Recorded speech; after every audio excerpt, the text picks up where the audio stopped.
యెషయా ప్రవచన గ్రంథం నేటి వాక్య ధ్యానాంశము కొరకై యెషయా ప్రవచన గ్రంథం 41వ అధ్యాయము 13వ వాక్య భాగమును చదవగా విందాం. నీ దేవుడైన యెహోవానగు నేను భయపడకుము నేను నీకు సహాయము చేసినని చెప్పుచు నీ కుడి చేతిని పట్టుకొనుచున్నాను. కుడి చేయి పైకెత్తి 3 సార్లు ఆమేన్ చెప్దామా?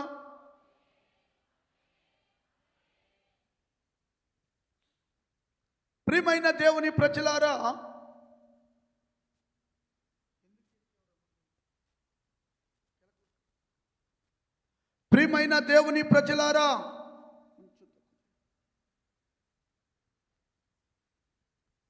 ఈ చదవబడిన వాక్య భాగంలో నుంచి సృష్టికర్త అయిన దేవుడు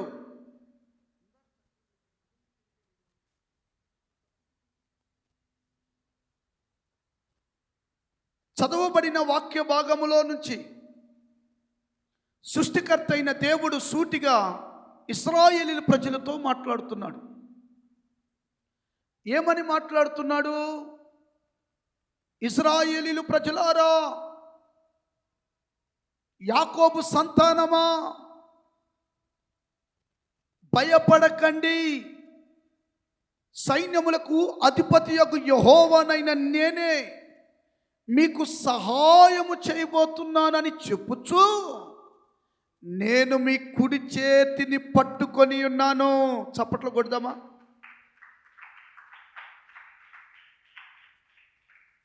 ఎందుకు ఈ వాగ్దానము యెషయా ప్రవచన గ్రంథంలో యెషయా గారి ద్వారా ప్రభు ఇక్కడ రాయించి పెట్టాడు? 14వ వాక్యాన్ని ఒకసారి చదివితే, పురుగు వంటి యాకోబు, స్వల్ప జనమగు ఇశ్రాయేలు, భయపడకుడి. చాలు. ఇంతకీ ఈ యెషయా ప్రవచన గ్రంథములో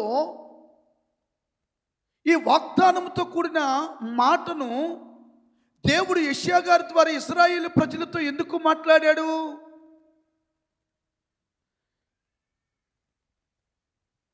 పురుగు వంటి యాకోబు అన్నాడు. అంటే యాకోబు గురించి కాదు ఇక్కడ మాట్లాడుతుంది దేవుడు. మనకి మూల పురుషుడు యాకోబు కాబట్టి యాకోబులో నుంచి వచ్చిన సంతానం అనగా ఇశ్రాయేలీయుల ప్రజలందరితో కలిసి మాట్లాడుతూ ఆ మూల పురుషుడిని ఇక్కడ జ్ఞాపకం చేస్తున్నాడు. ఇంతకీ భయపడకు అని దేవుడు ఎందుకు చెప్పాడు? సహాయం నేను మీకు చేస్తాను అని దేవుడు ఎందుకు మాట్లాడుతున్నాడు? నేను మీ కుడి చేతిని పట్టుకొని ఉన్నాను, భయపడకండి అని ఎందుకు ప్రస్తావించాడు? చరిత్రలోకి మనం వెళ్తే ఇశ్రాయేలీయుల ప్రజలు 430 సంవత్సరాలు ఐగుప్తులో బానిసలుగా మగ్గిపోయారు. ఒక్క మాటలో చెప్పాలంటే నరక యాతన పడ్డారు ఈజిప్ట్లో. కనికరమ కలిగిన దేవుడు మోషే ద్వారా 10-13 అద్భుతాలు చేయించి అక్కడి నుంచి మేఘస్తంభముగా అగ్ని స్తంభముగా దేవుడు తోడుండి కానాను నడిపించాడు. 40 సంవత్సరాలు పొయ్యితో పని లేదు, చూడండి, గ్యాస్తో పని లేదు, మన్నాతో దేవుడు వారిని పోషించాడు. క్రైస్తవులకు ఎందుకు కష్టాలు వస్తాయని నేను తరచుగా అనుకునేవాడిని. ఒల్లాడితే లేడిపిల్ల అన్నట్లుగా శ్రమ లేకపోతే నువ్వు ప్రార్థన చేయవు, శ్రమ లేకపోతే దేవుని సన్నిధిలో నిలిచి ఉండవు. ఉన్నావంటే గొప్ప కార్యమే. 95% ఉండలేరు. అలాగూ దేవుడు వారిని నడిపిస్తే వారు ఏం చేశారో తెలుసా అండి? క్రమక్రమముగా విగ్రహారాధన వైపుకి వెళ్ళిపోయారు. క్రమక్రమముగా అక్కడున్న అన్య ఆచారాల మధ్యలో కలిసిపోయారు. రాత్రి శుద్ధీకరణలో చెప్పాను కదా, గలతీ సంఘమా, ఎందుకు మీరు అవివేకులయ్యారు? ఎందుకు లోకానుసారంగా శరీర సంబంధులుగా మార్చబడ్డారు అని అంటే, క్రీస్తు ఉన్నాడు, సున్నతి చేయొచ్చు, క్రీస్తును ఆరాధించవచ్చు, మోషే ఆచారాలు ఆచరించవచ్చు. క్రీస్తును ఆరాధించవచ్చు అమ్మ, ధర్మశాస్త్రాన్ని కూడా మనము పాటించవచ్చు. ఒరేయ్, వాటన్నిటితో పని లేదురా నాయన, క్రీస్తే మనకి వాస్తు అని బల్లగుద్ది ప్రకటన చేసిన పౌలు గారు మాట విననట్లుగా ఇశ్రాయేలీలు ప్రజలు కూడా అలాగూ లోకంలో కలిసిపోయారు. ఒకప్పుడు ప్రార్థన పరుడే, ఏం సుఖం, కాస్త జ్ఞానం నేర్చుకొని లౌక్యం సౌఖ్యం నేర్చుకొని టాలెంట్ ఉపయోగిస్తూ ఉన్నారు. ఆ రోజుల్లో బబులోనీయులు ఎలాంటో తెలుసా? ఇప్పుడు ఇజ్రాయేలుని చూసి దేశం ఎంత గజ గజ గజ వణికిపోతుందో, ఆ రోజుల్లో బబులోనీయులను చూస్తే ప్రజలేంటి గజ గజ వణికిపోయేవారు. ఇంచుమించు అన్ని దేశాలు ముట్టడిగట్టి చెరసాలలో బంధించి చివరిగా ఇజ్రాయేలీ దేశం మీద అడుగు పెట్టబోతున్నారు బబులోనీయులు. సూపర్ పవర్ కలిగిన వారు వాళ్ళు, మామూలు వ్యక్తులు కాదు. ఒకసారి ఆ మాట చదివించి నేను ముందుకు వెళ్తాను. 2వ రాజుల గ్రంథం 24:14, 2వ దినవృత్తాంతముల గ్రంథం 36:18 నుంచి చదవండి. మరియు అతడు యెహోవా మందిరపు ధననిధిలోనున్న పదార్థములను, చదువునాను, రాజు ఖజానాలోనున్న సొమ్మును పట్టుకొని ఇజ్రాయేలు రాజైన సొలొమోను యెహోవా ఆలయమునకు చేయించిన బంగారపు ఉపకరణములన్నిటినీ యెహోవా సెలవిచ్చిన మాట చొప్పున తునకలుగా చేయించి ఎత్తుకొని పోయెను.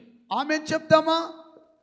ఈ మాట మనసులో పెట్టుకోండి. మరొక వాక్యం చదువమ్మా. 2వ దినవృత్తాంతముల గ్రంథం 36:18 నుంచి. మరియు బబులోను రాజు పెద్దవేమి చిన్నవేమి దేవుని మందిరపు ఉపకరణములన్నింటినీ యెహోవా మందిరపు నిధులలోనిదేమి, రాజు నిధులలోనిదేమి, అధిపతుల నిధులలోనిదేమి దొరికిన ద్రవ్యమంతయు బబులోనునకు తీసుకొని పోయెను. ఆమేన్ చెప్దామా? హల్లెలూయా. పవర్ఫుల్గా ఉన్నారు వాళ్ళు. యెరూషలేముని ధ్వంసం చేసేశారు. యెరూషలేములో ఉన్న ఉపకరణములన్నిటిని తీసుకొని వెళ్ళిపోయారు. పరాక్రమము కలిగిన యోధులందరినీ గల్లా పట్టుకొని నడి రోడ్డు మీద ఈడ్చుకుంటూ బబులోనీయులు తీసుకొని పోయారు. శత్రువులు దేవుని స్వాస్థ్యం మీద చూడండి, అయ్యయ్యో వీళ్ళు దేవుని నమ్ముకున్న కుటుంబమే, ఎందుకు ఈ అగాధం, అయ్యో వీరు దేవుని కొరకు బ్రతుకుతున్న ప్రజలే, ఎందుకు ఈ శాపం.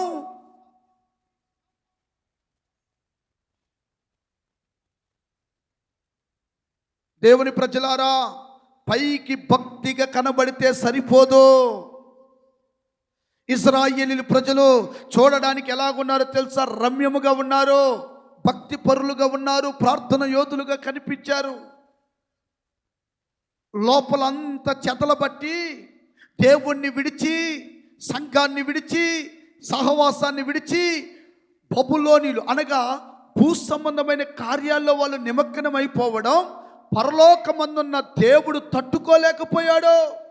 ఒరేయ్, 430 సంవత్సరాలు బానిసలుగా ఉంటే విడిపించానే, 40 సంవత్సరాలు అగ్ని స్తంభంగా మేఘస్తంభంగా నేను నడిపించానే, అయిన కృతజ్ఞత లేదా ఈ ప్రజలకు? దేవుడే ఏం చేశాడో తెలుసా? బబులోనీయులను ప్రేరేపించాడు. హలో, పర్వాలేదు, ఐఎమ్ సెటిల్డ్ అన్నట్టుగా ఉన్నావేమో. దేవుని ప్రజలారా, దేవుడే బబులోనీయులను ప్రేరేపించాడు. ప్రార్థన పరులను, యుద్ధ వీరులను, టాలెంట్ కలిగిన వారిని యెరూషలేములోకి జరబడి, ఈ రోజున సాతానుగాడు సంఘాల్లో జరబడి, మీ కుటుంబంలో జరబడి, నీ మనస్సులోకి జరబడి, నీ ఒంటిలోకి జరబడి, నీ ఆలోచనలోకి జరబడి నీ మనస్సును చెరుపుతాడు వాడు. ఎందుకు? దేవుడే పంపిస్తున్నాడు. నెబుకద్నెజర్ రాజుకు కల ఎందుకు వచ్చింది అమ్మా? ఆ మాట కూడా ఒకసారి చదవండి. ఇర్మియా పుస్తకం 2వ అధ్యాయం 12వ వాక్య భాగం.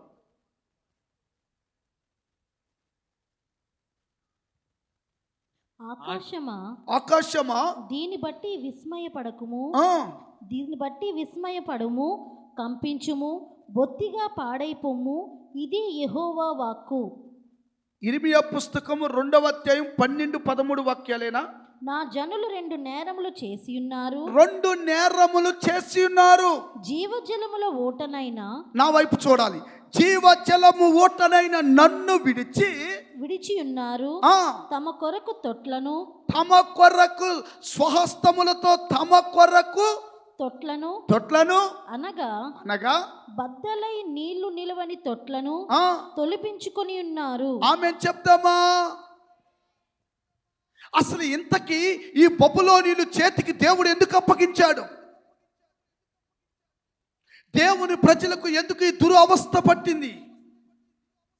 ఒకప్పుడు విజయ కేతనాన్ని ఎగరవేసి ఒక లైట్ హౌస్గా ఉన్న ఇశ్రాయేలీ దేశ ప్రజలు, దేవుని మహిమను చూసిన ప్రజలు ఈ రోజున రోడ్ల మీద ఈడ్చుకొని తీసుకొని వెళ్ళిపోతున్నారు. కారణం ఏంటో తెలుసా? జీవజలముగా ఉన్న దేవుణ్ణి విడిచిపెట్టేసి భూ సంబంధమైన వాటి మీద తన మనస్సును నిలుపుకొని వారికి ఉన్న అధికారాన్ని బట్టి, బలాన్ని బట్టి, శక్తిని బట్టి వారిని ఆశ్రయించడం ప్రారంభించారట. యెషయా ప్రవచన గ్రంథం 31వ అధ్యాయాన్ని ఒకసారి చదివితే ఆడొక చక్కటి మాట ఉంటుందండి. 1వ అధ్యాయం 31:1.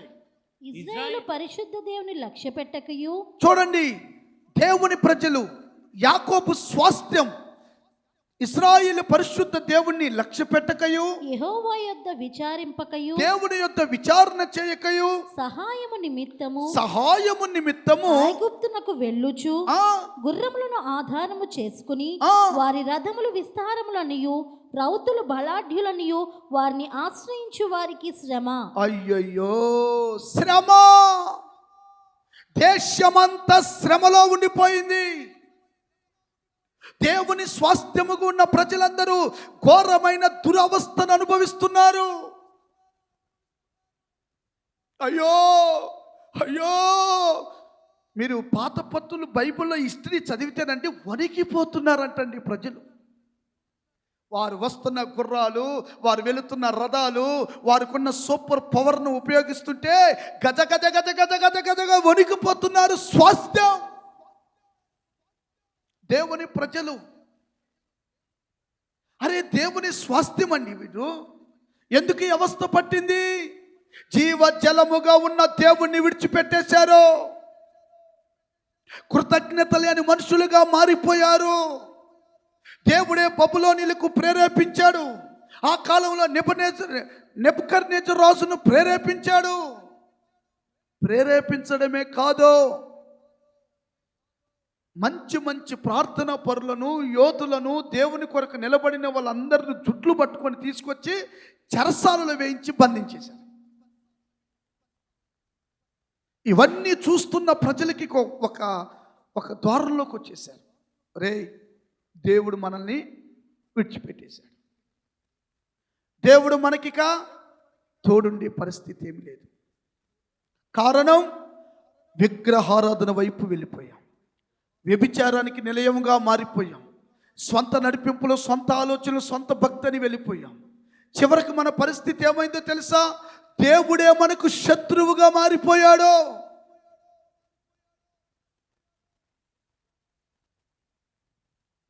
నువ్వు అనుకుంటున్నావేమో నేనేదో భక్తి చేస్తున్నాను, మందిరానికి వెళ్తున్నాను, అయ్య బాబు 10 రూపాయలు కానికిస్తానండి బాబు అనుకుంటున్నావేమో మనస్సులో. దేవుని కొరకు నేను నిలబడ్డాను కదా అనుకుంటున్నావేమో. ఒకవేళ తల్లి, తమ్ముడా, ఈరోజు వాక్యాన్ని కాస్త జాగ్రత్తగా నీ బ్రెయిన్లోకి ఎక్కించుకో. నువ్వు అనుకున్నది చేయటం కాదు, దేవుని ఆత్మ నిన్ను ప్రేరేపించిన కొలది చేయాలి. ఆమె చెప్దామండి. హల్లెలూయా. ప్రియమైన దేవుని ప్రజలారా, దేవుడు ఏం చేశాడంటే యెహెజ్కేలు గారిని, ఇర్మియా గారితో కొన్ని ప్రవచనాలను పంపించాడు. ప్రవచనాలు కూడా నమ్మలేదండి. ఇశ్రాయేలు ప్రజలు నమ్మలేదు, ప్రవచనాలు నమ్మలేదు. దేవుని మాటను పెడచెవుని పెట్టేశారు. దేవుని వాగ్దానాలను పెడచెవుని పెట్టేశారు. ఎంత ఘోరమైన పరిస్థితికి వెళ్ళారు చూడండి. అయ్యో తేజో నక్షత్రమో నీ వేలారాలి పడితివే. తేజో నక్షత్రమే పడుతుంది, ఇంకేం పడుతుంది మరి? నిలబడిన వాడినే సాతాను కదుపుతుంది, ప్రార్థన చేసేవాడిని కదుపుతుంది. ఏవుని కదపలేదేంటి? దానియేలుని కదపలేదా ఏంటి? ఈ రోజున నీకు ఎదురవుతున్న ప్రతి పోరాటంలో కదిపినప్పుడు నువ్వు నిలిచి ఉండగలిగితే, దైవ చిత్తానికి నువ్వు అప్పగించుకోగలిగితే, ఖచ్చితంగా నా దేవుడు ఒక గొప్ప కార్యం నీ పట్ల చేయును గాక. చప్పట్లతో ప్రభుని కనపరుద్దామా? హల్లెలూయా. ఒకసారి ఆ మాట కూడా చదువుతారా? దినవృత్తాంతముల గ్రంథం 36వ అధ్యాయం 15వ వాక్యం చదివి నేను వర్తమానంలోకి వెళ్తాను. వారి పితరుల దేవుడైన యెహోవా తన జనుల యందును తన నివాస స్థలమందును కటాక్షము గలవాడై వారి యొద్దకు తన దూతల ద్వారా ప్రవక్తల ద్వారా వర్తమానము పంపుతూ వచ్చెను. ఆయన పెందల కడ లేచి పంపుచూ వచ్చినను వారు దేవుని దూతలను ఎగతాళి చేయుచు. అయ్యో, ప్రసంగం చేస్తుంటే ఎగతాళి చేస్తున్నావా? ప్రవక్తలు ప్రవచిస్తుంటే నవ్వుతున్నావా? ఆయన వాక్యములను తృణీకరించుచు, దేవుని వాక్యాన్ని తృణీకరించి ఆయన ప్రవక్తలను హింసించుచు రాగా నివారింప శక్యము కాకుండా యెహోవా కోపము ఆ జనుల మీదకి వచ్చెను. దేవుని కోపము రగిలింది. ఈ రోజున నీ కుటుంబం మీద దేవుని కనికరం ఉందా? కోపము నిలిచి ఉందా?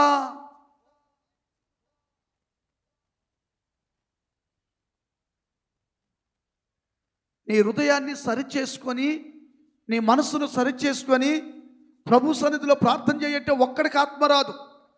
యేసు నామములో in the name of Jesus. ఇదిగో ఈ రాత్రి ₹1,00,00,000 బిల్డింగ్ మీ ఇంటి మీద పడబోతుంది. 6 కోట్ల డబ్బు నీ ఒళ్ళో పడబోతుంది అంటే కథబరకి జిబుజిక్కదబ్బా అని అటు పోతారు ఇటు పోతారు ఏంటండి? ప్రవక్త చెప్పిన మాటలను పెడచెవును పెట్టారు. హెచ్కేలు గొప్ప ప్రవక్త, ఇర్మియా గొప్ప ప్రవక్త. ప్రవక్తల ద్వారా దేవుడు ఏం చేశాడంటే ఇశ్రాయేలు ప్రజల్ని ప్రేమించి వదులుకోలేక కొన్ని ప్రవచన వాక్యాలు చెబితే హేళన చేశారంట, నవ్వారంట. ఈ రోజున ఎంతమంది దేవుని సన్నిధికి వచ్చి హేళన చేస్తున్నారు, హేళనగా బ్రతుకుతున్నారు. ఇలాంటి పరిస్థితుల్లోకి వెళ్ళిపోతే దేవుడు ఏం చేశాడంటే వీళ్ళని శత్రువు చేతికి అప్పగించేశాడు. ఇక శత్రువు చేతికి అప్పగించిన వాళ్ళు ఎలాగుంటారు? నరక యాతన పడుతూ ఉంటారు. అయితే దేవుడు ఒకరోజు ఎందుకో ప్రశాంతంగా ఇలా కూర్చొని ఆలోచన చేస్తూ ఉన్నాడేమో అని నేను అనుకుంటున్నా.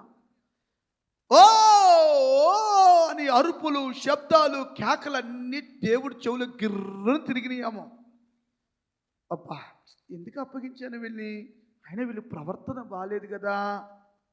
వెంటనే దేవుడు అబ్రహాముకి, ఇస్సాకుకి, యాకోబుకి ఇచ్చిన వాగ్దానాన్ని జ్ఞాపకం చేసుకున్నాడు. కొడితే గట్టి కొట్టు చప్పట్లు. నథింగ్. ఇక ఇశ్రాయేలు ప్రజల్లో ఇంత ఆవగింజంత విశ్వాసం లేదు, ఆవగింజంత పరిశుద్ధత లేదు, ఆవగింజంత దైవికమైన ప్రేమ కనబడటం లేదు.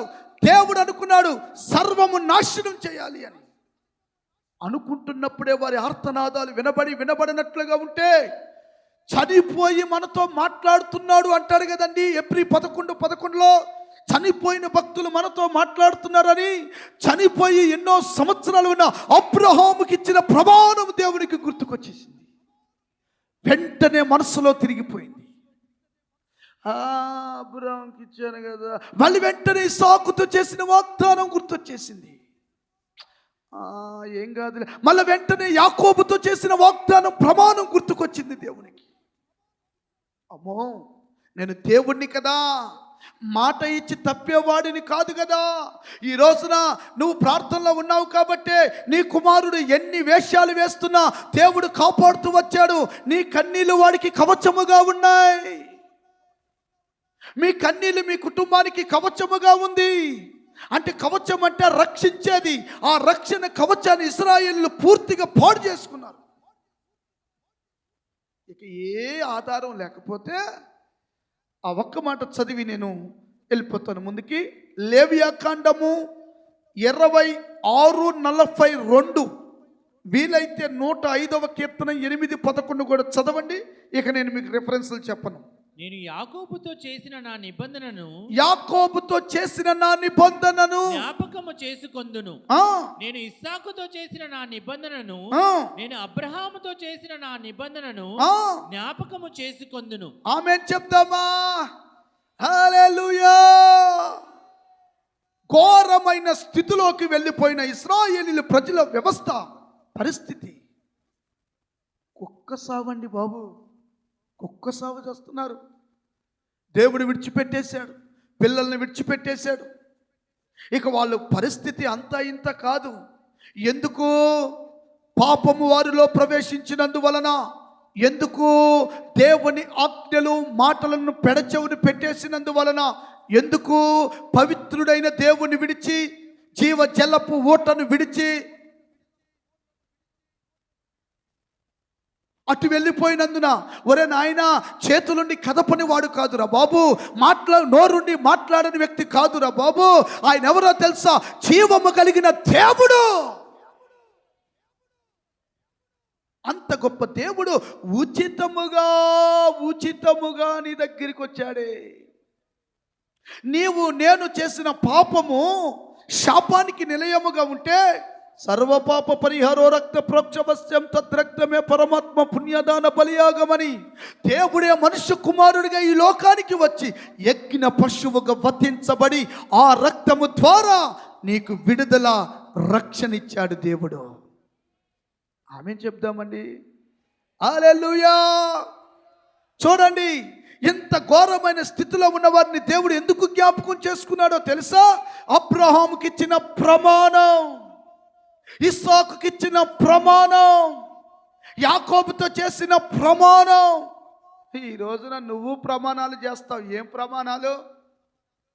కలిమి ఎందును, లేమి ఎందును, వ్యాధి ఎందును, బాధ ఎందును, కష్టముల ఎందును, సుఖముల ఎందును, కరువైన, ఖడ్గమైన, హింస అయినా, బాధ అయినా, రోగమైన, మరణము తప్ప మమ్మల్ని ఏది విడదీయకూడదు.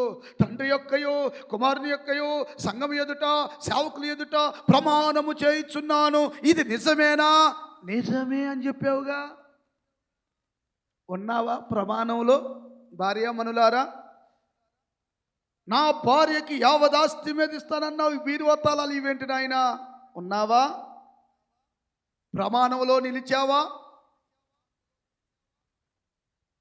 దేవుడు గనుక ప్రమాణాన్ని మర్చిపోతే ఈ రోజున మనము జీరో, ఏమైపోయేవారమో తెలియదు. కోట్ల సంవత్సరాల చరిత్ర మరలా ఒక ఉద్యమాన్ని దేవుడు తీసుకురాగలడానికి ప్రమాణం. కారణం అబ్రహాము జీవించిన జీవితం, కారణం ఇస్సాకు చూపించిన విధేయత, కారణం యాకోబు రాత్రంతా మగసిరి గలవాడై దేవుని సన్నిధిలో పోరాడిన విధానం. ఒప్పుకున్నాడు, నేను మోసగాడిని అని.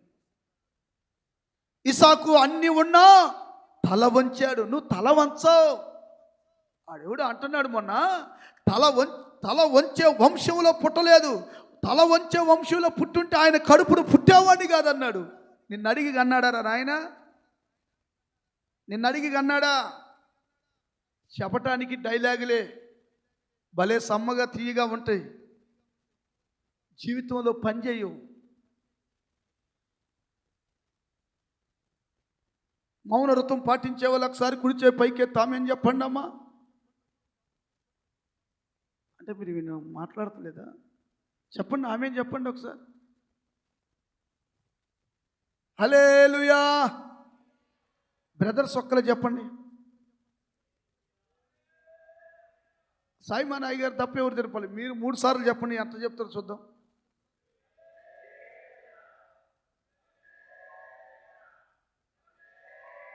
సోమ్ పాపిడి మీరు చెప్పండి.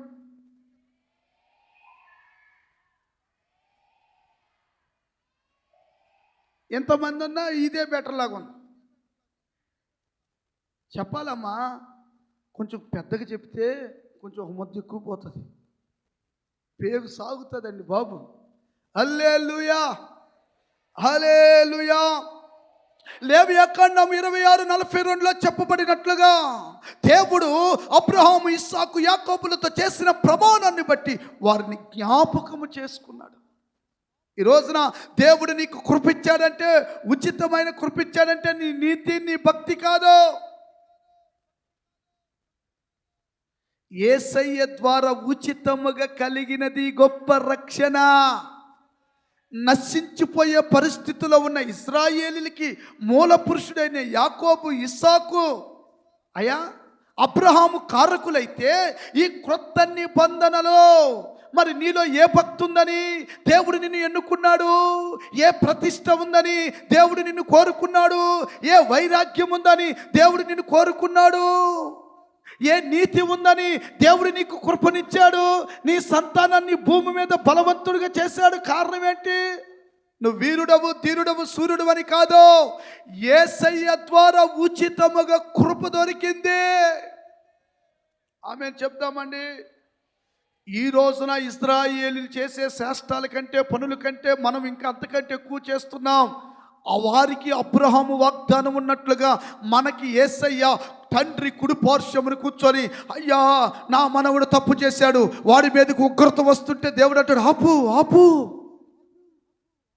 ఇశ్రాయేలు గారు నిన్న దోషం చేశాడు, అతని మీదకి ఉగ్రతను పంపుతున్నాను. యేసయ్య అంటాడు, అయ్యా ఆపు ఆపయ్యా, ఈసారికి అవకాశం ఇయ్యయ్యా, ఈసారికి అవకాశం ఇయ్యయ్యా. ఏం చేస్తున్నాడు? కుడి పక్కన కూర్చొని విజ్ఞాపన చేస్తున్నాడు. ఆమె చెప్తామా? ఇది చరిత్ర. వర్తమానంలోకి వెళ్తాను. మూల వాక్యాన్ని చదవండి. నీ దేవుడైన యెహోవానకు నేను భయపడకుము, నేను నీకు సహాయము చేసేదను, నీ కుడి చేతిని పట్టుకొనుచున్నాను. ఆమె చెప్తామా అండి? హల్లెలూయా. దేవుణ్ణి విడిచి వెళ్ళొద్దు, సంఘాన్ని విడిచి వెళ్ళొద్దు, జీవజలాన్ని ఇచ్చే దేవుణ్ణి మరిచిపోవద్దు. ఆయన నువ్వు ఏ కష్టములో ఉన్నా, ఏ రోగములో ఉన్నా, ఏ పరిస్థితిలో ఉన్నా, చెప్పుకోలేని రోగముతో కన్నీళ్ళమయమే అన్నపానాలుగా నువ్వు మార్చబడుతూ ఉన్నా, సహాయము చేసే దేవుడు నీకు తోడుగా ఉన్నాడు. నొక్కి చెబుతున్నాడు ఈ రోజున, నేను నీకు సహాయం చేస్తాను. దేవుణ్ణి విడిచి లోకంలోకి వెళ్ళొద్దు. ఆఫర్లు దొరుకుతాయి, ఆఫర్లు దొరుకుతాయి. నువ్వు గనుక నేను చెప్పింది చేస్తే నీకు కావాల్సిన పైకి ఇస్తానని ఇటుపక్క సమస్య చూపిస్తాడు, ఇటుపక్క డబ్బు ఆశ చూపిస్తాడు. ఆశపడి వెళ్ళావే అనుకో, అటే కొట్టుకుపోతావు గాలి వాళ్ళు. అందుకని దేవుడు అంటాడు, సహాయము చేస్తాను, భయపడాల్సిన అవసరం లేదు. ఏ భయం నిన్ను వెంటాడుతుంది? ఏ రోగం నిన్ను వెంటాడుతుంది? ఏ వ్యక్తులు నిన్ను వెంటాడుతున్నారు? అయ్యో నేను మహాపట్టణానికి వచ్చాను, ఆదరణ లేదు, సమాధానం లేదు, సంతోషము లేదు, పలకరించేవాడు లేడు, ఒంటరిగా వచ్చాను, కిరాయి కూడా కట్టుకోలేని పరిస్థితుల్లో నేను ఉన్నాను అని కృంగిపోతున్నావా? ప్రత్యక్ష సాక్షి సైమాన్ రాజు గారు మన మధ్యలో ఉన్నాడు. 1300 కిరాయి కట్టుకోలేని స్థితిలో ఈ రోజున కోట్ల రూపాయలు ఇల్లులు కొనడానికి, కంపెనీ పెట్టడానికి దేవుడు సహాయం చేయలేదండి. ఆయనకొక్కడైనా దేవుడు? నీకు దేవుడు కాదా? నాకు దేవుడు కాడా? మనుషులకు తల్లిదండ్రులు వ్యత్యాసం చూపించినట్లుగా దేవుడు చూపించేవాడు కాదు. ఓపికతో కనిపెట్టు, ఓపికతో నిలిచి ఉండు. ఒక చెట్టు నిలిచి ఉంటే అది స్థిరమై, బలమై, ప్రభావము కలిగిన కాయలు, చెట్లు, ఫలాలు ఇస్తుంది. అనేక పక్షులకు, అనేక కుటుంబాలకు నీడనిస్తుంది, పేరుంటుంది, సాక్ష్యం ఉంటుంది, తరతరాలు గుర్తు చేసుకుంటారు. మూడవది, కుడి చేతిని పట్టుకున్నాను అన్నాడు. ఆమె చెప్దామా? ఈ కుడి చేయి ఈరోజు వర్తమానం. దేవుడంట నీ కుడి చేతిని పట్టుకున్నాడు, భయపడకు, సహాయం చేస్తానని చెప్పిన దేవుడు, మేలు చేస్తానని చెప్పిన దేవుడు, భయపడకు అని ఆకాశంలో లేడు, నీ కుడి చేయి పట్టుకొని ఉన్నాడు. నువ్వు అనుకుంటున్నావు నేను ఇప్పుడు అప్పుల్లో వెళ్ళిపోతున్నా, రోగంలో ఉన్నాను, నీకు చింత లేదా, నీకు బాధ లేదా? ఆయన అంటాడు భయపడకు కుమారుడా, భయపడకు కుమార్తె, కుడి చేతిని పట్టుకొని ఉన్నాను. అందుకే కదా దావీదు అంటాడు, గాఢంధకారపు లోయలలో సంచరించిన దేనికి నేను భయపడను, ఆయన దుడ్డుకర్ర నాకు తోడుగా ఉంది. కుడి చెయ్యి దేనికి సాదృశ్యంగా ఉంది? ఈ కుడి చేతి ద్వారా కలిగే ఆశీర్వాదాలు ఒక రెండు మూడు విషయాలు నేను మీకు జ్ఞాపకం చేస్తాను. అమ్మా చదవండి ఒకసారి, ఆదికాండము 48వ అధ్యాయం 19వ వాక్య భాగం. అయినను అతని తండ్రి ఒప్పక, అది నాకు తెలియను, నా కుమారుడు అది నాకు తెలియను, ఇతడును ఒక జన సమూహమై గొప్పవాడగును గాని ఇతని తమ్ముడు ఇతని కంటే గొప్పవాడగును. యోసేపు ఐగుప్తులో ఉన్నాడు, పరుగు పరుగున నీ తండ్రి కాయలా పడిపోయి ఉన్నాడని కబురు అందగానే అప్పటికి మంచి స్థాయిలో ఉన్నాడు. ఏంది ఏగ సైతాను, అప్పటికి మంచి స్థాయిలో ఉన్నాడు, రెండో రథం మీద తిరుగుతున్నాడు, వెండి బంగారం డబ్బు సుఖము సౌఖ్యము ఏమీ లేదు. ఎవడో చెప్పాడు, నాయనా యాకోబు గారు కాయలా పడిపోయి ఉన్నాడు, రేపో మాపో ఎగిరిపోయేటట్టున్నాడని చెప్పగానే పరుగున ఇద్దరు పిల్లలను మనష్యని ఎఫ్రాయిమును తీసుకొని పరుగున దేవుని దగ్గరికి తీసుకొని వెళ్ళాడు. అంటే తండ్రి దగ్గరికి తీసుకొని వెళ్ళాడు. మోకరించి, అయ్యా వీడు పెద్దోడయ్యా మనష్షే, వీడు ఎఫ్రాయిము చిన్న కొడుకయ్యా, నా దేవుడు నన్ను ఆశీర్వదించాడు, కానీ నీ ఆశీర్వాదాలు కావాలిగా, పరలోకపు దీవెనలు కావాలిగా అనగానే వీడి పెద్దోడు ఎవరు? మనష్షే. వీడెవడు? చిన్నాడు. పెద్దోడి మీద పెడతాడనుకుంటే వెంటనే ఏం చేశాడు తెలుసా? ఇలాగూ దీవించాడు. ఓ నాయనా, ఓ నా తండ్రి, వీడు చిన్నాడు, అది నాకు తెలియను కుమారుడా, అది నాకు తెలియను. ఇస్సాకు దగ్గర మోసం జరుగుతున్నట్లుగా గుర్తించిన యాకోబు ఆత్మవశుడై మరల పెద్దవాడిని దీవిస్తే చిన్నోడిని మర్చిపోతారేమోనని దేవుడు చూసారా, ముందున్న తరానికి రానున్న భవిష్యత్తుని నీ పిల్లల జరిగేది జరగబోయేది ఉద్దేశించి దీవించే దేవుడు అంటే నేను ప్రకటిస్తున్నా. ప్రభు కుడి చేయి బాహుబలానికి సాదృశ్యం, కుడి చేయి ఆశీర్వాదానికి సాదృశ్యం, కుడి చేయి ఏంటండి? బలానికి, శక్తికి, సామర్థ్యానికి, పరలోకపు దీవెనలకు సాదృశ్యం. అప్పుడు వారిని ఆశీర్వదించాడు. కొత్త నిబంధనలో ఏ చెయ్యి అయినా మంచిదే, కానీ కుడి చెయ్యికి ఒక ప్రత్యేకం ఉంది. ఎఫ్రాయిము సంతానము ఆశీర్వదించబడిన సంతానంగాను, ఈ మనష్య గోత్రికులంటే కూడా ఎక్కువగా ప్రబలినట్టు బైబిల్ చెప్తుంది. ఆమె చెప్దామా? నీవు ఆశీర్వదిస్తే ఆపగలవారెవరున్నారయ్యా, ఆ రాజుల సహితం చిన్నవారేగా, అధికారులైన అల్పులే కదా. అధికారులైనా ఎవడైనా దేవుడు నిన్ను బ్లెస్ చేయాలంటే ఎదురు లేదు తిరిగి లేదు, ఒక దినాన నీ తల పైకెత్తుతాడు ఆయన. చూడండి అక్కడ ఆశీర్వాదం కనబడుతుంది కదండి, ఆశీర్వదించి పంపించాడు.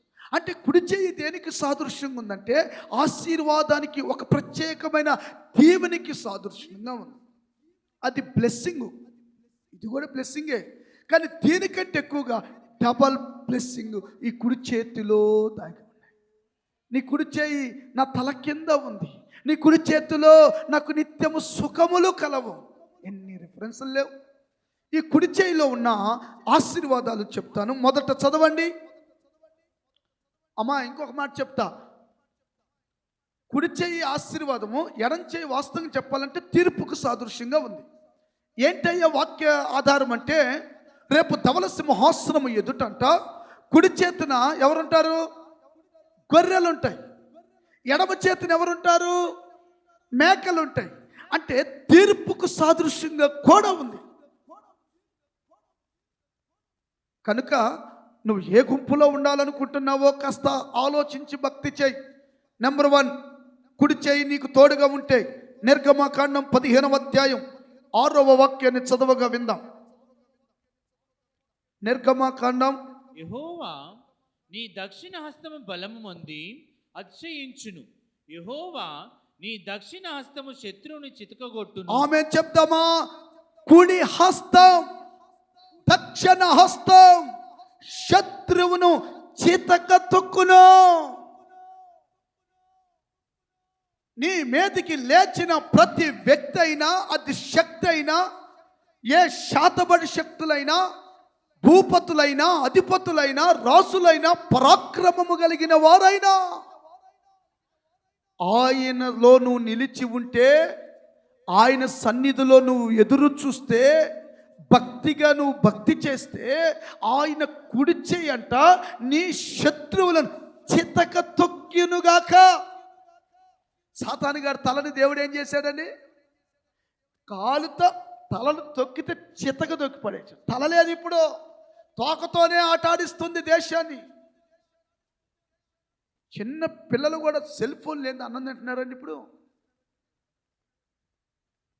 మీరు కూడా మమతో మనసు మమతో చూడడానికి, పక్కింటి వాళ్ళతో బాతకాన్ని పెట్టడానికి పిల్లలు అడ్డంగా ఉన్నారని ఫోన్ ఇచ్చేస్తున్నారు. ఫోన్ ఇస్తే ఒక గంట నీ జోలు రాడు. మళ్ళీ అడిగి 7వ తరగతి 6వ తరగతి వచ్చేలాకి ఇంత భూతద్దాలు పెట్టి ఎన్ని తలచినా ఏది అడిగినా జరిగేది నీ చిత్తమే. మళ్ళీ పడుతున్నావు. ప్రభువా ప్రభువా ప్రభువా అని పిలిచి ప్రతివాడు పరలోకం వెళ్ళడు, కానీ తండ్రి చిత్తం చేయాలి. ఏంటి తండ్రి చిత్తం? మినిమం భయం, భక్తి, క్రమశిక్షణ, దైవికమైన ఆరాధనలు. వీటిని విడిచిపెట్టినందువలన ఇశ్రాయేలీయులు ఘోరమైన వ్యవస్థలోకి వెళ్ళిపోయారు. దేవుడు ఎంత కృప కలిగిన వాడు, ఎంత కనికరం కలిగిన వాడు. అబ్రహాముకి, ఇస్సాకుకి, యాకోబుకి ఇచ్చిన వాగ్దానాన్ని, ప్రమాణాన్ని మర్చిపోకుండా మరలా ఇశ్రాయేలు ప్రజలందరినీ మళ్ళా దయతో అంటున్నాడు, భయపడకండి లేరా, జరిగిందేదో జరిగిపోయింది, నేనే నీకు సహాయం చేస్తాను, నీ కుడి చేతిని పట్టుకున్నాను, మనస్సు మార్చుకో. ఎఫ్రాయిము చిన్నోడిని దేవుడు ఆశీర్వదించినట్లుగా నా తండ్రి మీ అందరినీ ఆశీర్వదించునుగాక. నెంబర్ 1, దేవుని కుడి హస్తము నీకు తోడుగా ఉంటే శత్రువు తలను చితకబాదుతుంది, చితక తొక్కేస్తుంది అంతే. ఆల్రెడీ మన శత్రువైన అపవాదిని దేవుడు చితక తొక్కాడా లేదా? తాకే. నిజముగా నువ్వు 2 గంటలు కన్నీళ్ళు విడిచి మోకాళ్ళ మీద ప్రార్థన చేయి, 1 నెల రోజులు ట్రై చేయి, దేవుడు నీకు విశేషమైన కృపలో నడిపిస్తాడు. తిండి కంట్రోల్ ఉండదు, ఫోన్ కంట్రోల్ ఉండదు, అమ్మా ఏది కంట్రోల్ ఉండదు. రాత్రి నా మీద నాకే అసహ్యం పుట్టింది. అసలు ఏది ఒక నిష్టగా చేస్తున్నాం మనం? 1-2 గంటలు ప్రార్థన నిష్టగా చేయగలుగుతున్నామా? 1 వారం నీళ్లు తాగుతూ ఉపవాసం కనిపెట్టగలుగుతున్నామా? పేరుకి మాత్రం పాస్టర్ని, పేరుకు మాత్రం భక్తులని చెప్పుకుంటున్నావు, కానీ అసలు దేవుడు చూస్తే ఆ భక్తి కనీసం కాటాలో పెడితే కొంచెమైనా తూగుతుందా అండి? లేదు. సరుకు లేదండి. నువ్వు ఏ కష్టంలో మందిరానికి వచ్చావో నాకు తెలియదు తల్లి. ఇది జరగదు అని డాక్టర్లు చెప్పొచ్చు, అధికారులు ఇది రాదు అని అధికారులు చెప్పొచ్చు. వారందరి ఎదుటే నా దేవుడు నీ తలపైకెత్తేవాడు. ఆమె చెప్దామా? చూడండి, ఇశ్రాయేలీయుల ప్రజలు భయాందోళనమైన పరిస్థితిలో ఉన్నప్పుడు, ఎర్ర సముద్రం దగ్గరికి వచ్చినప్పుడు వెనకమాల శత్రువులు, ముందు సముద్రం, దారి లేదు, మార్గాలు ముయ్యబడ్డాయి, ఆదరించేవాడు లేడు, ధైర్యపరిచేవాడు లేడు, కాపాడేవాడు లేడు. నేనున్నానురా, నువ్వేం భయపడకు, ఈ వ్యాపారం ప్రారంభించు అని చెప్పే నాదుడు లేడు. భయం భయం భయం. వాగ్దానాన్ని జ్ఞాపకము చేసుకున్న దేవుడు తన దక్షిణ హస్తమును చాపి సముద్రమును పాయలుగా చేసి శత్రువులు 600 మంది రథములను ఐగుప్తు దేశములో మల్టీ టాలెంట్ కలిగిన యుద్ధ యోధులను ఆ యొక్క నీటిలో ముంచి నాశనం చేసి పడేసి తన ప్రజలకు జయమిచ్చాడు. ఆమె చెప్తామండి. హల్లెలూయా. తన కుడి హస్తం ఇశ్రాయేల్ ప్రజలకు తోడుగా ఉన్నందువలన క్షేమముగా అద్దరికి చేరారు. నువ్వు ఆమె చెప్పుకోలేవు, నాకు తెలుసు. అందుకనే నీ బతుకట్టుంది. ప్రతిస్పందించాలి. ఆమె చెప్పటం వల్ల అవును అలా జరుగునుగాక. నీ పక్కనున్న నిద్రమత్తు సాతాను పారిపోతాడు. తల స్ట్రైట్గా పెట్టండి, నిద్రపోయినట్టు పెట్టకూడదు, స్ట్రైట్గా చూడాలి. యేసయ్యకి మహిమ కలుగునుగాక. రోమా పత్రికలో అంటాడు 8వ అధ్యాయం 31లో, యెహోవా మన పక్షమున మనకు తోడుండగా విరోధి ఎవడు? Question mark. అంటే విరోధి ఉంటాడు, చేతక తొక్కబడతాడు. నాకు తెలిసిన తమ్ముడు జోసెఫ్ చిలకలో కూడా చర్చికి వెళ్తాడు, మన ఆత్మీయ తండ్రి దగ్గరికి. చూడండి, ఆ ఎదురింటి వాళ్ళు మారాలని ఎంతో ప్రార్థన చేసినా వాళ్ళు రోజు చెత్త ఇయటం, విసిగించటం, బాధ పెట్టారు. తట్టుకోలేక 7 రోజులు ఉపవాసం ఉండి ప్రార్థన చేస్తే 8వ రోజు ఉడిపెట్టుకొని వాడు చచ్చిపోయాడంట. నేను నమ్మలేకపోయాను. ఆధారాలు చూపించాడు. ప్రియమైన దేవుని ప్రజలారా, దేవుని హస్తము నీకు తోడుంది. ఆయన కుడి చేయి మీ తల కింద, మీ దేహం అంతా, మీ కుటుంబం మీద, మీ పిల్లల మీద, మీ వ్యాపారం మీద, మీ చేతుల పనుల మీద ఆయన హస్తము చాపి ఉంచాడు. భయపడాల్సిన అవసరం లేదు. నీకు విరోధంగా లేచిన ప్రతి ఆయుధాన్ని యేసయ్య నిర్మూలము చేయునుగాక. వాడి నాశనం అవ్వాలని మనం కోరొద్దు, ప్రార్థన చేయాలి. దేవుడి చిత్తమైతే కార్యం ఆయన చూసుకుంటాడు. మనం ఏం చేయాలి? మంచి మనసుతో వాడికి మార్పు కొరకు ప్రార్థన చేయాలి. ఆమె చెప్దామా? హల్లెలూయా. 118వ కీర్తన 15వ వాక్యాన్ని చదివి నేను ముగించేస్తాను, సమయం లేదు గనక. నీతిమంతుల గుడారములలో రక్షణ గూర్చిన ఉత్సాహ సునాదము వినబడును. యెహోవా దక్షిణ హస్తము సాహస కార్యములను చేయును. అబ్బా అబ్బా, సాహస కార్యాలు, రక్షణ అండి, ప్రొటెక్షన్. దేవుడు అమ్మా ఎవరు ఆడ ఆడుతున్నారు పిల్లలు, ఇటు రావాలి. దక్షిణ హస్తం, ప్రొటెక్షన్, రక్షణ.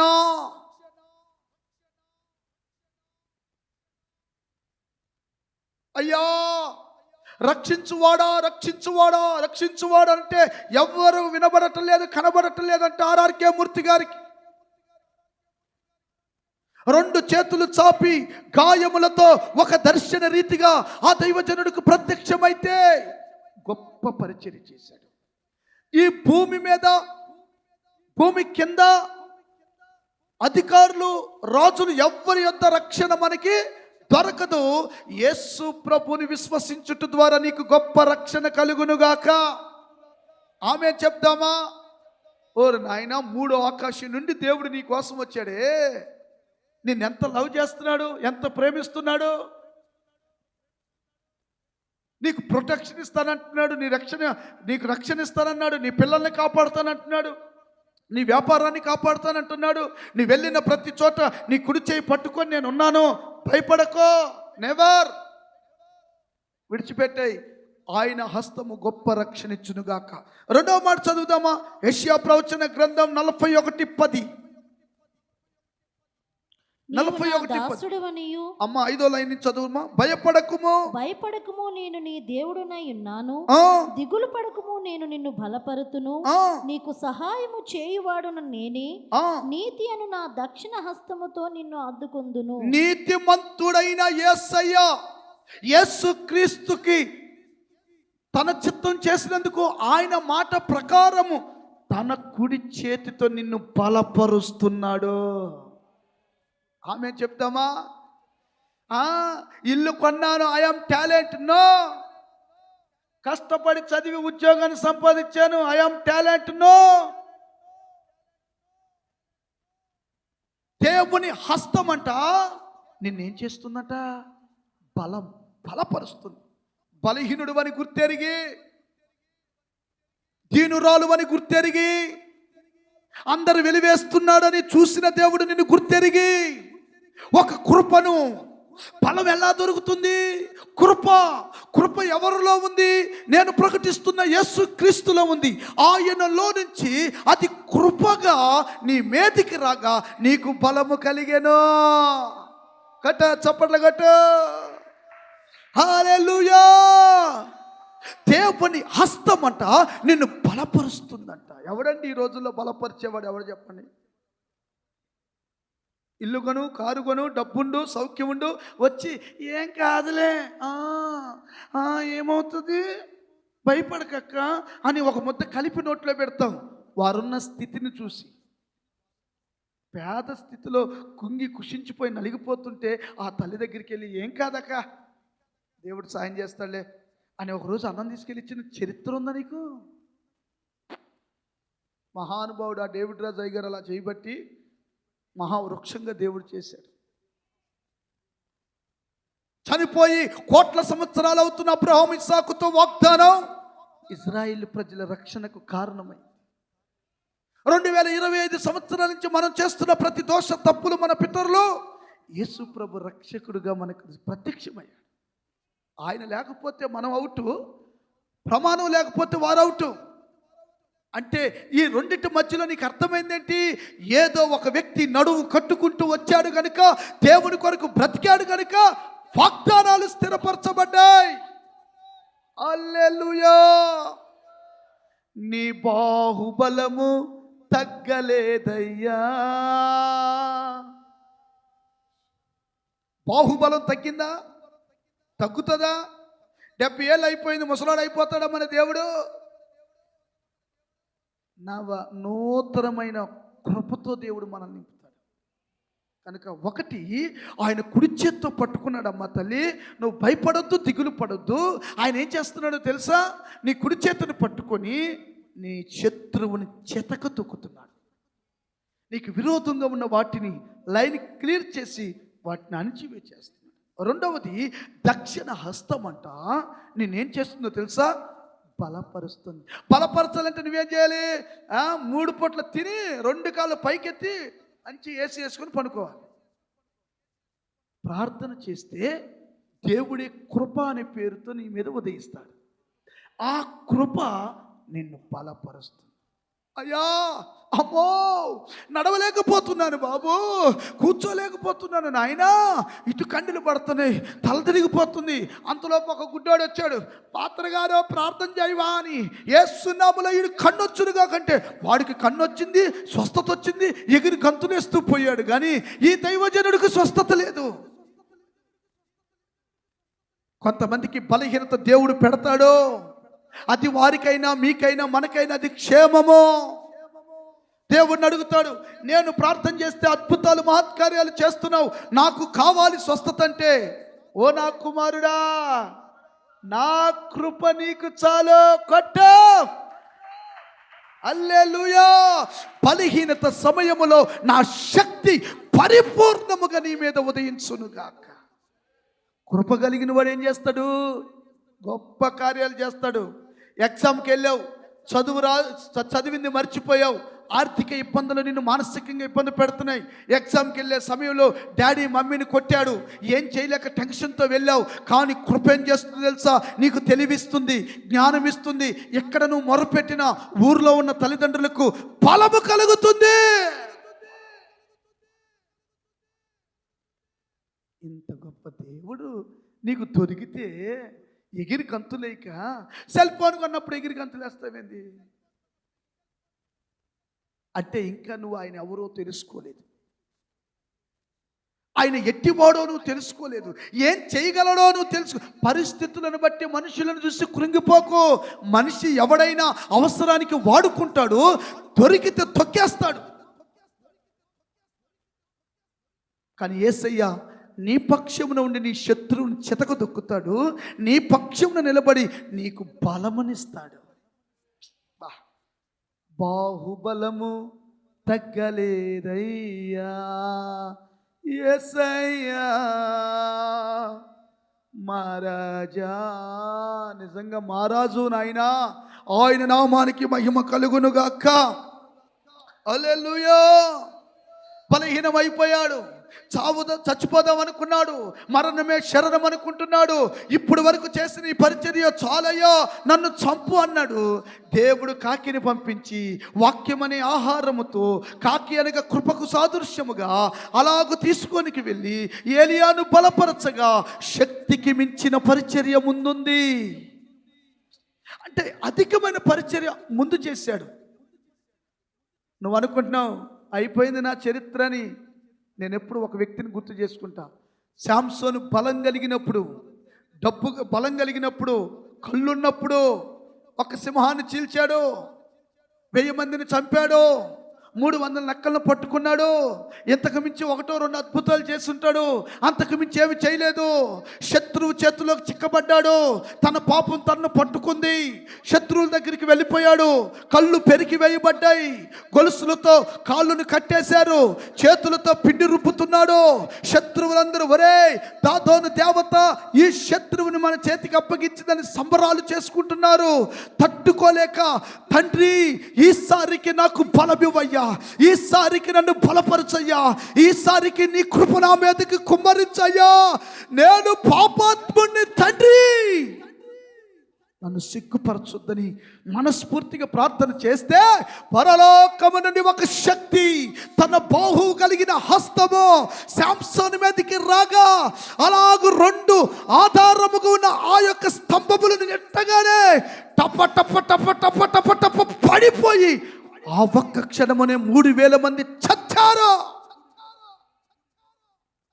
ఆమె చెప్పలేకపోయేవే. బలహీనులుగా ఉండి బలపరచబడ్డారు. చనిపోయే స్థితిలో, కళ్ళు లేని స్థితిలో, అయ్యా నేను కబోతుని బాబు అనే స్థితిలో 3000 మందిని చంపగలిగే సత్తా నేను ప్రకటిస్తున్న దేవుడిచ్చాడు. కృప పొందుకో, కృప పొందుకో. ఏదైతే విరోధంగా ఉందో, ఏదైతే ఆటంకంగా ఉందో వాటన్నిటిని తారుమారు చేస్తుంది కృప.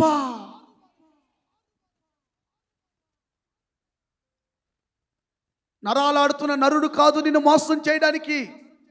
మనుషులు పొగిడితే పొగుడుతారు, అమ్మా పెడితే పొగుడుతారు, ఏదైనా ఖండిస్తే బుద్ధి చెబుతారు.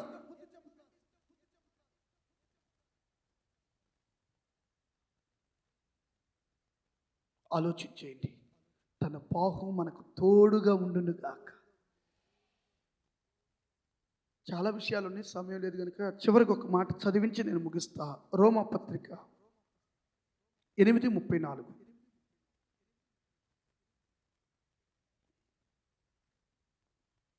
శిక్ష విధించువాడెవడు?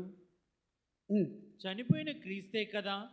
అంతేకాదు మృతుల నుండి లేచిన వాడును, దేవుని కుడిపార్శ్వమున ఉన్నవాడును, మన కొరకు విజ్ఞాపనం కూడా చేయువాడును ఆయనే. ఆమె చెప్తామా? ఇప్పటికి స్టిల్ నౌ నిన్నటి వరకు చేసిన ప్రతి దోషము కూడా యేసయ్యా అయ్యా క్షమించయ్యా, క్షమించయ్యా. అయ్యా ఏంటిది? తెగులు వద్దు, అమ్మో ఆ ఇంటి మీదకి వద్దయ్యా, వద్దయ్యా నీకు దండం పెడతానయ్యా.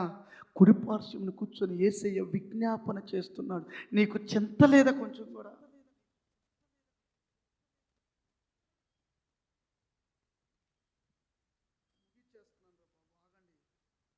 దేవుడు మనకు మందిరానికి సొంత స్థలము దయచేయునుగా. లేచి నిలబడండి, లేచి నిలబడండి, లేచి నిలబడండి. అధికారులను కూడా ఇక మనం ఏం చేయాలి తప్పదు. 2 చేతులు ఆకాశం వైపు ఎత్తి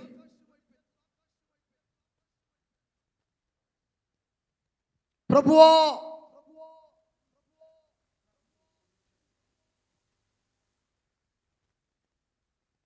ఇశ్రాయేలీయులు భయపడకు, నేను నీ కుడి చేతిని పట్టుకొని ఉన్నాను. ఎందుకు భయపడ్డారు? ఎందుకు సహాయము లేక అలమటించారు? ఎందుకో తెలుసా? వారు లోకానుసారంగా బ్రతికారు, దేవునికి విరోధమైన కార్యాలు చేశారు. ఈ ముగింపులో దేవుడు నిన్ను అడుగుతున్నాడు, నువ్వు ఏ ఏ విషయాల ద్వారా వెనకబడిపోయిన్నావు? నీ కోసం మహిమను విడిచి, పరలోకాన్ని విడిచి యేసయ్య ఈ లోకానికి వచ్చి తన బాహువును చాపాడు. బిడ్లారా, నీకు దండం పెడుతున్నాను. అయ్యా, నేను పాపిని ప్రభువా, ప్రార్థన చేయటం లేదయ్యా, బైబిల్ చదవటం లేదయ్యా, ఓ సాక్ష్యం కలిగి బ్రతకటం లేదయ్యా. ఇది మొదలుకొని నీ కొరకు ఒక సాక్షిగా బ్రతుకుతాను. ఇది మొదలుకొని నీ కొరకు ఒక రోషంగా భక్తి చేస్తా. యేసునామములో కృప కుమ్మరించబడునుగా. నిజంగా నువ్వు తీర్మానం చేసుకుంటే ఆయన నిన్ను నడిపిస్తానంటున్నాడు. 2 చేతులు పైకెత్తు, 2 చేతులు పైకెత్తు.